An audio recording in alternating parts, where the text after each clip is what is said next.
Voici le dernier volet que nous consacrons au Royaume-Uni. En Irlande du Nord s'achève peut-être ces temps-ci le plus vieux conflit en Europe occidentale entre protestants et catholiques. Et c'est un conflit qui, justement, malgré les apparences, n'est pas une guerre de religion. Alors nous allons essayer de comprendre quelles en seront les causes profondes et si la paix qui a été initiée au printemps 1998 peut devenir une paix durable. Voici l'île d'Airain. Elle abrite la République d'Irlande, dont je parlerai la semaine prochaine, et l'Irlande du Nord. L'Irlande du Nord, elle, fait partie du Royaume-Uni. Elle a 13 500 km², elle a 1,5 million d'habitants, qui sont, depuis bientôt 30 ans, en guerre civile. Pourquoi? Il faut rappeler quelques éléments de l'histoire, comprendre la question religieuse, mais aussi comprendre la question foncière. Essayons. D'abord, l'histoire. Au début de l'ère chrétienne, l'Irlande est divisée en 5 provinces et un roi règne sur chacune d'entre elles. Elle est peuplée de Celtes, dont la culture est inspirée du druidisme. Les Irlandais parlent gaélique et c'est le célèbre Saint Patrick qui les évangélise au 5e siècle. Autour de l'an 1000, les Irlandais repoussent les invasions vikings et l'île retrouve son indépendance. Alors, lorsque le roi d'Angleterre Henri II soumet l'Irlande au XIIe siècle, la population accepte très mal cette domination. Pourtant, jusqu'au XVe siècle, la présence anglaise en Irlande se limite au Pale, c'est-à-dire autour de la région de Dublin, mais la présence change totalement de nature au milieu du XVIe siècle, lorsque le roi d'Angleterre, Henri VIII, se proclame roi d'Irlande. D'abord, il lance une politique de plantation, c'est-à-dire une politique de peuplement, qui vise, je cite, à l'implantation de sujets fidèles au milieu de populations peu sûres. Et en clair, cela veut dire que des paysans anglais, mais aussi écossais, vont venir s'installer sur des terres confisquées aux Irlandais, en particulier dans le nord de l'île, en Ulster, où les terres sont les plus fertiles. C'est une véritable politique de purification ethnique qui chasse les Irlandais de leur sol et ne leur laisse que le choix soit d'aller cultiver dans le Connaught, la région la plus rude, la moins fertile d'Irlande, soit, comme le suggérera plus tard Cromwell, d'aller en enfer. Ensuite, parallèlement à cette colonisation, Henri VIII veut imposer le protestantisme à tout le royaume, donc aussi aux Irlandais, pourtant fervents catholiques, et qui souhaitent le rester, ce que d'ailleurs ils vont prouver jusqu'au XXe siècle. On comprend que c'est donc dès la fin du XVIe siècle qu'apparaissent les causes du conflit irlandais, à savoir la colonisation, c'est-à-dire une politique de peuplement de l'Irlande par les Anglais, la confiscation des terres et la question religieuse. La question foncière, comme la question de l'indépendance, dépasse rapidement en importance la question religieuse, la religion étant avant tout un signe d'identification des communautés. Les Irlandais catholiques vont se battre à la fois pour leur indépendance et pour leur subsistance, et au travers de ces deux luttes, pour leur religion. Étudions ces deux combats. Pour assurer leur subsistance, les Irlandais s'opposent aux plantations et se révoltent contre les colons anglais et écossais, protestants, qui les ont prises. Entre 1641 et 1703, la proportion des terres possédées par les Irlandais catholiques passe de 59 à 14%. La question agraire devient ainsi l'une des principales revendications des nationalistes irlandais. Surtout après la grande famine de 1846-1851, due à la maladie de la pomme de terre.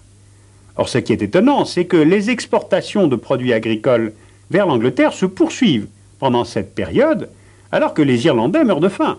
Plus d'1 million meurt de la famine et un autre million va émigrer, et surtout vers les États-Unis. Au total, l'île, à cette époque, perd un tiers de sa population. Avec les lois agraires votées entre 1870 et 1900, Londres va pouvoir restituer près de 70% des terres aux Irlandais, espérant ainsi régler la question agraire et calmer de ce fait en même temps les velléités d'autonomie.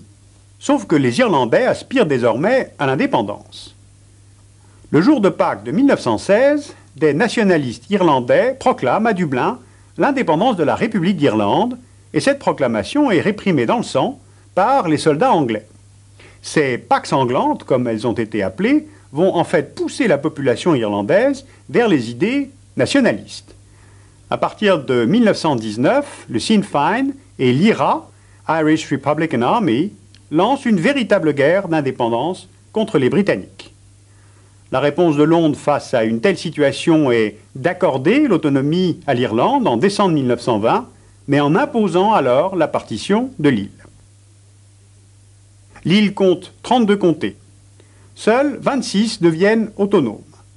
Les 6 autres, Derry, Antrim, Down, Armagh, Fermanagh, Tyrone, restent partie intégrante du Royaume-Uni afin de satisfaire les protestants irlandais qui sont partisans de ce maintien dans le royaume.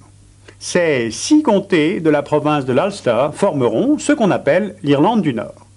Elle jouit d'une grande autonomie, elle a son parlement à Belfast, et Londres peut ainsi se désintéresser de l'imbroglio irlandais. Dès cette partition, tout le pouvoir appartient à la majorité protestante.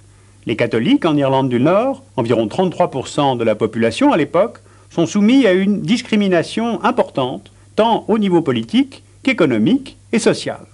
À la fin des années 60, ils organisent des manifestations à Londonderry et à Belfast pour réclamer l'égalité des droits avec les protestants. Et ces manifestations débouchent sur des heurts entre les communautés, des attentats à la bombe et des émeutes fréquentes. Londres envoie l'armée pour ramener l'ordre et suspend le gouvernement nord-irlandais en 1972 après le Bloody Sunday, une manifestation catholique où 13 personnes sont tuées par les parachutistes anglais. Alors ce Bloody Sunday est une date charnière, car à partir de cette date, l'IRA est de plus en plus soutenue par les catholiques irlandais. Elle est désormais perçue comme l'unique protecteur de la communauté catholique. Après l'échec d'une tentative de partage institutionnel entre catholiques et protestants en 1974, la violence terroriste s'installe dans les deux communautés jusqu'à ce qu'elles parviennent à engager des pourparlers de paix au début des années 1990. Mais il faudra en fait attendre encore 8 ans pour aboutir à un accord de paix. Et nous en sommes là aujourd'hui. Alors comment est-on passé d'un statut de belligérance à un statut de négociation? Je crois que plusieurs évolutions peuvent expliquer cela. D'abord, les accords de 1985 et 1993 entre Londres et Dublin marquent un certain désengagement de Londres. Et désormais, le sort de l'Irlande du Nord repose sur les choix des populations irlandaises. Ensuite, il y a le renforcement de la légitimité politique du Sinn Féin. Et enfin, sa présence à la table des négociations. Ensuite, il y a l'intervention de la diplomatie américaine pour soutenir les pourparlers avec l'envoi régulier d'un médiateur américain. Et puis enfin, plus récemment, il y a la détermination du gouvernement travailliste pour aboutir à un accord. Je crois qu'on ne mesure pas toujours très bien que le conflit irlandais n'est pas seulement religieux. L'Irlande du Nord vit une vraie situation d'apartheid, de développement séparé entre deux communautés, que ce soit pour l'enseignement, l'emploi, les quartiers dans la ville, chacun vit cloisonné. Du fait de la discrimination à l'embauche, le chômage touche bien plus les catholiques. Alors évidemment, ces inégalités économiques et sociales renforcent le repli communautaire, donc la méconnaissance de l'autre, donc à la fin la peur de l'autre. Le processus est classique. Ceci dit, il y a une lente évolution en Irlande du Nord qui n'est pas visible du tout.